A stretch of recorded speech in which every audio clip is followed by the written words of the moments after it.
ஒரு மனிதனுக்கு எவ்வளவு இடர்களை தருவீர்கள்? நேற்று நடந்த நிகழ்வுகளை பார்க்கையில் திரு விஜய் அவர்களுக்கு வழங்கப்பட்ட தொடர் பாதுகாப்பு வாகனங்கள் அனைத்தும் தனியாக பிரிந்து செல்கின்றன. இதில் ஏதேனும் சதித்திட்டம் இருக்குமோ என்ற ஐயம் எழுகிறது. ஆம், அதிமுக மற்றும் திமுக ஆகிய இரு கட்சிகளும் கூட்டணி வாய்ப்புகளைப் பற்றிய பேச்சுவார்த்தையில் ஈடுபட்டுள்ளதாக கூறுகிறார்கள். அதேபோல் அதிமுகவின் பொதுச் செயலாளர் திரு எடப்பாடி பழனிசாமி அவர்கள் தனது கட்சி சட்டமன்ற உறுப்பினர்களை புதுச்சேரியில் உள்ள உயர்தர தங்கு விடுதியில் தனிமைப்படுத்தி வைத்துள்ளார். புதிதாக ஒரு மனிதன் அரசியலுக்குள் நுழையக்கூடாது என்று இத்தனை தடைகளா? அன்றே விஜய் கூறினார், இவ்விரு கட்சிகளும் வேறு வேறு அல்ல, ஒன்றுதான் என்று. அதை இப்பொழுது உறுதிப்படுத்திவிட்டார்களா?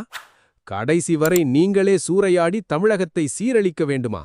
திரு எடப்பாடி பழனிசாமி அவர்களே, உங்கள் கட்சியின் தூணாக இருந்த செல்வி ஜெயலலிதா அவர்களுடைய ஆடையை கிழித்து சட்டமன்றத்திலிருந்து வெளியேற்றியவர்கள்தான் அவர்கள். அது உங்களுக்கு நினைவிருக்கிறதா? இல்லை ஒரு பதவிக்காக அவர்களை மறந்துவிட்டீர்களா? ஒரு மனிதனுக்கு